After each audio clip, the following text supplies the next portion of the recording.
मित्रों, यह तो हम सभी जानते हैं कि मृत्यु लोक पर जन्म लेने वाला कोई भी प्राणी अमर नहीं होता, अर्थात उसे एक न एक दिन मरना ही होता है। लेकिन क्या आप जानते हैं कि मरने के बाद आत्मा का क्या होता है? या मृत्यु के 24 घंटे के बाद आत्मा अपने घर वापस क्यों आती है और वह कितने दिनों तक अपने घर में रहती है? अगर नहीं जानते तो हम आपको बताते हैं कि इन सभी सवालों का जवाब गरुड़ पुराण में विस्तार से बताया गया है। और आज की इस वीडियो में हम आपको यही बताने जा रहे हैं। तो नमस्कार दर्शकों, आप सभी का स्वागत है हमारे YouTube चैनल पर एक बार फिर। मित्रों, गरुड़ पुराण में बताया गया है कि जब किसी की मृत्यु हो जाती है तो यमराज के दूत उसकी आत्मा को अपने साथ यमलोक ले जाते हैं, जहां उसके पुण्य और पाप कर्म का लेखा जोखा किया जाता है। और फिर 24 घंटे के अंदर ही यमदूत उस प्राणी की आत्मा को वापस उसके घर छोड़ जाते हैं।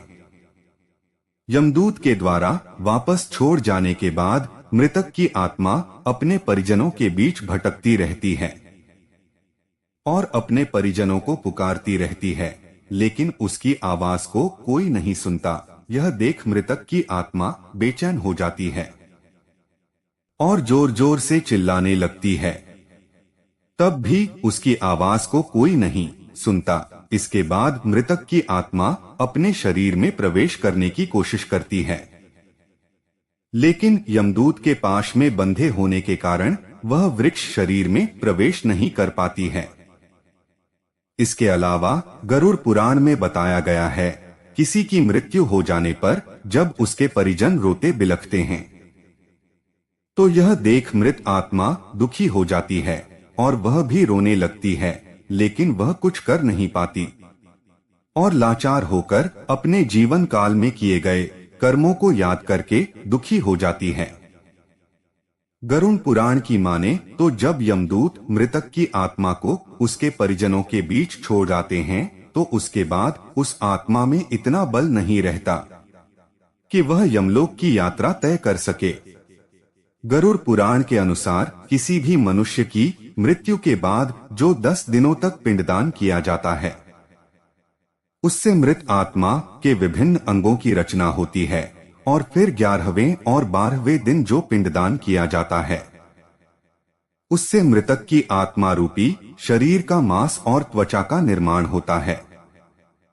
और जब 13 दिन 13वीं की जाती है, तब मृतक के नाम से जो पिंडदान किया जाता है, उससे ही वह यमलोक तक की यात्रा तय करती है।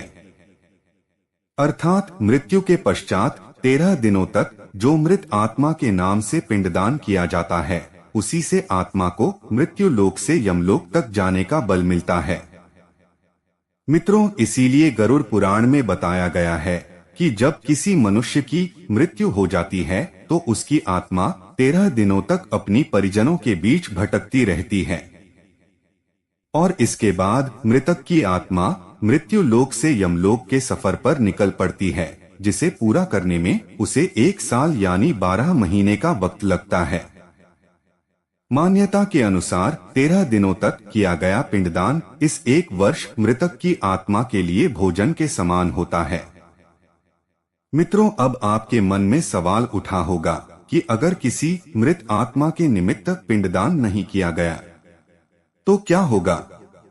तो मैं आपको बता दूं कि इसका भी वर्णन गरुड़ पुराण में विस्तार से किया गया है, जिसके अनुसार जिस मृतक आत्मा के नाम से पिंडदान नहीं किया जाता है, उसे 13वीं के दिन यमदूत जबरदस्ती घसीटते हुए यमलोक लेकर जाते हैं, जिससे मृत आत्मा को यात्रा के दौरान काफी कष्ट उठाना पड़ता है। इसीलिए हिंदू धर्म में हर मृतक आत्मा के निमित्त 13 दिनों तक पिंडदान किया जाना आवश्यक बताया गया है। इन सब के अलावा गरुड़ पुराण में यह भी बताया गया है कि 13वीं के दिन मृतक के निमित्त परिजनों के द्वारा किया जाने वाला भोज कर्ज लेकर किया जाए तो मृत आत्मा को शांति नहीं मिलती। मृत आत्मा को इन बातों का बड़ा ही कष्ट होता है और मन ही मन सोचता है कि काश में अकेले ही यह कष्ट भोगता। साथ ही गरुड़ पुराण में यह भी बताया गया है कि जो मृतक के परिजन को कर्ज लेकर भोज करने को मजबूर करता है, ऐसे इंसान को यमराज कभी भी क्षमा नहीं करते और उसकी मृत्यु के बाद उसे कई तरह की यातनाएं देते हैं और फिर उसे वापस मृत्यु लोक में भेज देते हैं। साथ ही गरुड़ पुराण में यह भी बताया गया है कि जो मनुष्य जीवित रहते पुण्य कर्म करता है, उसे यमदूत मृत्यु के 13 दिनों बाद अपने साथ यमलोक ले जाते हैं और ऐसी आत्मा को मृत्यु लोक से यमलोक तक जाने वाले मार्ग में किसी भी तरह का कष्ट नहीं झेलना पड़ता। वही जो मनुष्य अपने जीवन काल में बुरे कर्म करता है, उसे यमदूत पूरे रास्ते कई तरह की यातनाएं देते हैं, जिससे वह थर थर कांपने लगता है और यमदूतों से बार बार क्षमा मनाता है, लेकिन यमदूत उसे क्षमा नहीं करते। इसके बाद जब पुण्य आत्मा यमलोक पहुंचती है तो यमराज उसे स्वर्ग लोक भेज देते हैं, जबकि पापी आत्मा को उसके द्वारा किए गए बुरे कर्मों की सजा भुगतने के लिए नरक भेजते हैं और सजा पूर्ण होने के बाद वापस ऐसी आत्मा को निम्न योनि में वापस मृत्यु लोक भेज देते हैं। तो मित्रों, उम्मीद करते हैं कि आपको समझ में आ गया होगा कि आखिर मृत्यु की 24 घंटे बाद आत्मा अपने घर वापस क्यों आती है। अगर समझ आया हो तो वीडियो को ज्यादा से ज्यादा लाइक और शेयर करें। साथ ही ऐसी ही धार्मिक और आध्यात्मिक जानकारी के लिए हमारे चैनल को सब्सक्राइब करें। जय श्री नारायण।